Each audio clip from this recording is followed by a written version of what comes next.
Bismillahirrahmanirrahim. Assalamualaikum warahmatullahi wabarakatuh. Perkenalkan, nama saya Saidatina Putri Budi dengan NIM 12320202007 dari jurusan Pendidikan Agama Islam kelas 4F.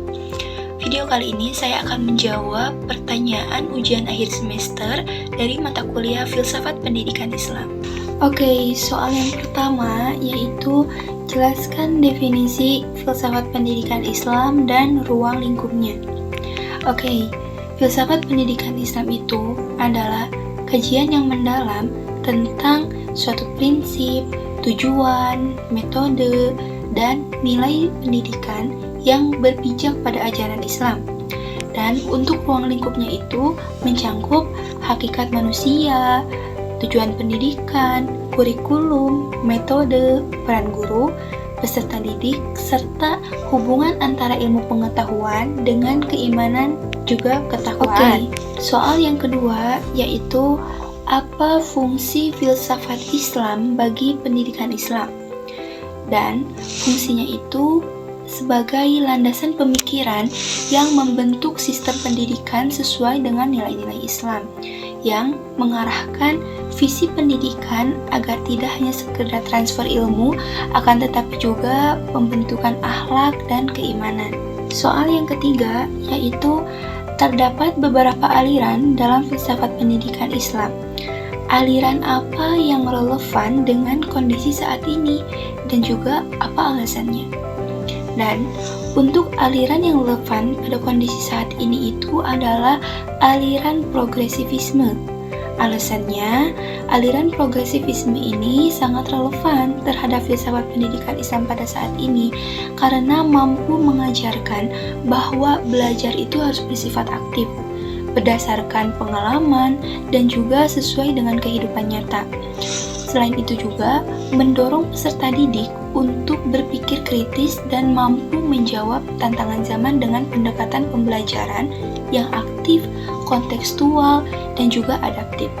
Namun, prinsip-prinsip progresivisme ini juga harus diselarakan dengan nilai-nilai Islam agar pendidikan tetap bertujuan membentuk manusia yang berilmu dan juga bertakwa.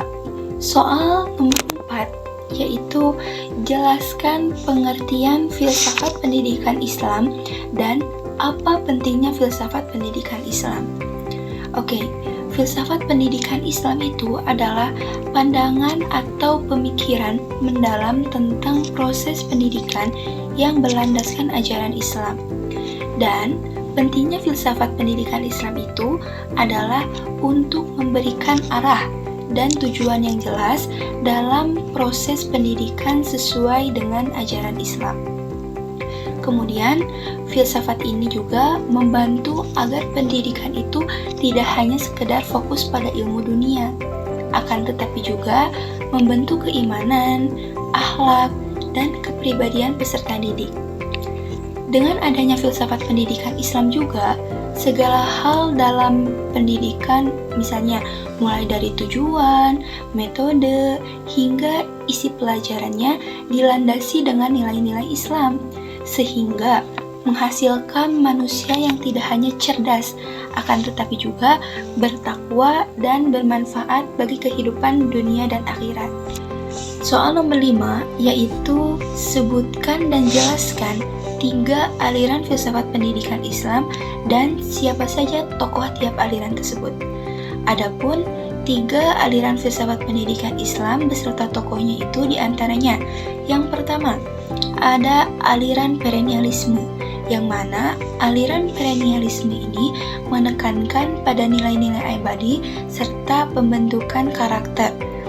Tokohnya itu adalah Imam Al-Ghazali yang mengutamakan terhadap pembinaan akhlak dan jiwa dalam pendidikan. Yang kedua, ada aliran esensialisme, yang mana pada aliran esensialisme ini menekankan pada penguasaan ilmu-ilmu pokok yang esensial bagi kehidupan dan pembentukan akal. Dan tokohnya itu ada Ibnu Sina yang menyeimbangkan antara ilmu agama, ilmu rasional seperti logika, matematika, kemudian kedokteran. Nah, Aliran yang ketiga ada aliran progresivisme. Nah, pada aliran ini menekankan pembelajaran yang aktif, inovatif, dan sesuai dengan kehidupan nyata.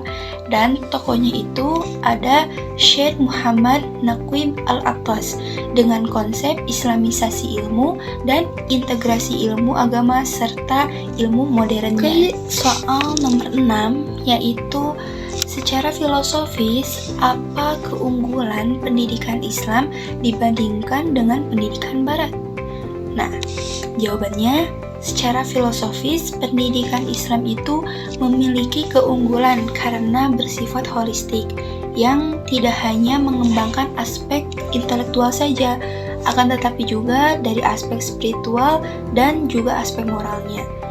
Tujuan akhirnya bukan hanya mencetak seorang yang hanya profesional, akan tetapi juga membentuk insan kamil, yaitu manusia yang utuh, baik dari secara fisik, akal, dan hati.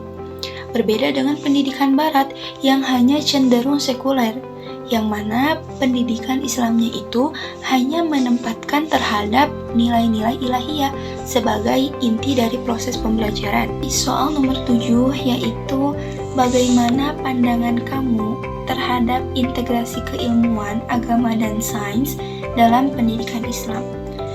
Nah, pandangan saya terhadap integrasi keilmuan agama dan sains itu dalam pendidikan Islam itu adalah sesuatu yang tidak bisa dipisahkan.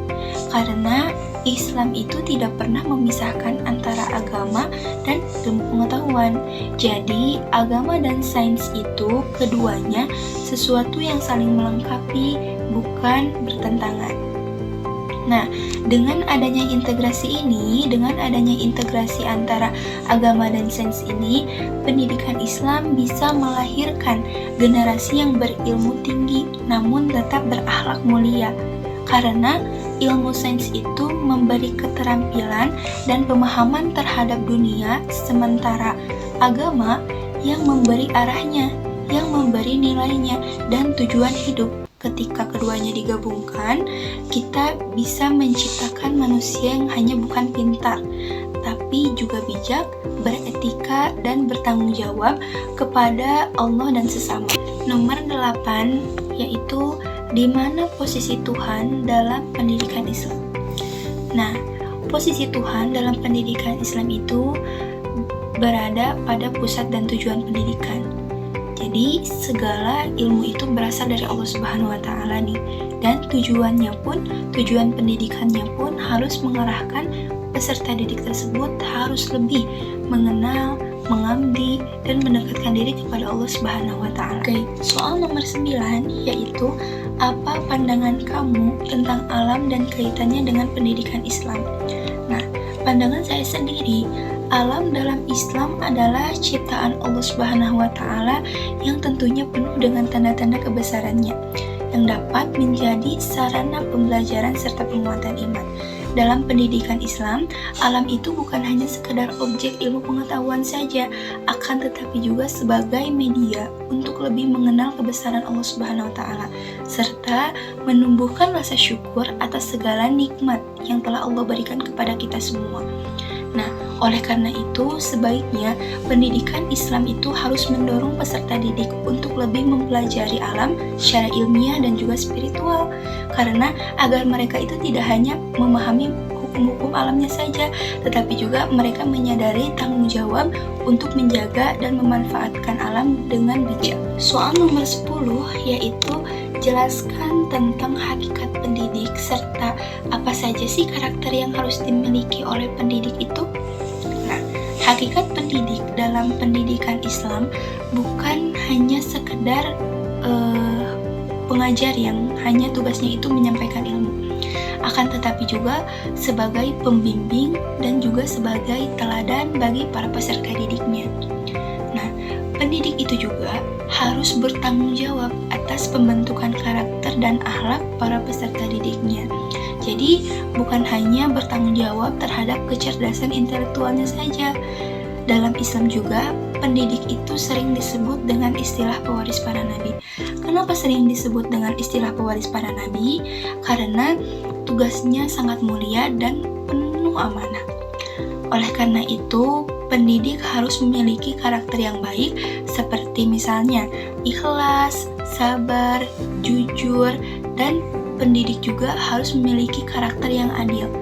Adil dalam memperlakukan siswa misalnya, rendah hati, serta memiliki semangat yang tinggi untuk terus belajar dan memperbaiki dirinya. Nah, pendidik juga harus memiliki karakter yaitu kemampuan komunikasi yang baik. Kenapa harus memiliki karakter seperti itu? Karena agar materi yang telah disampaikan seluruhnya itu mudah dipahami oleh para peserta didiknya. Dan keikhlasan juga keteladanan di sini juga bisa menjadi kunci dalam membentuk hubungan yang kuat antara peserta didik dan juga pendidiknya. Nah, seorang pendidik harus mampu menciptakan suasana belajar yang nyaman, menghargai perbedaan, dan memberikan motivasi kepada peserta didiknya. Dengan karakter tersebut, pendidik akan berperan penting dalam mencetak para peserta didik yang cerdas, berakhlak, dan juga tentunya bertanggung jawab. Soal yang terakhir yaitu soal nomor 11. Nah, soal nomor 11 ini adalah apa saja sih sifat yang semestinya harus dimiliki oleh peserta didik? Nah, adapun sifat yang harus dimiliki oleh peserta didik itu diantaranya adalah yang pertama, niat yang ikhlas karena Allah Subhanahu wa Ta'ala. Yang kedua, tawadhu, misalnya tidak sombong terhadap ilmu yang telah dimilikinya. Yang ketiga, semangat belajar. Jadi peserta didik itu harus memiliki rasa ingin tahu yang tinggi dalam belajar. Yang ketiga, sabar. Misalnya tidak mudah mengeluh ketika sedang menghadapi kesulitan dalam belajar. Yang keempat, menghormati guru, menjaga sopan santun kepada guru. Yang kelima, disiplin dan bertanggung jawab seperti misalnya menaati peraturan. Kemudian yang terakhir, menjaga adab dan akhlak dalam proses menuntut ilmu seperti menjaga tutur kata dan perilaku ketika belajar. Demikian jawaban yang dapat saya sampaikan. Semoga bisa bermanfaat dan dapat dipahami. Wabillahi taufiq wal hidayah. Wassalamualaikum warahmatullahi wabarakatuh.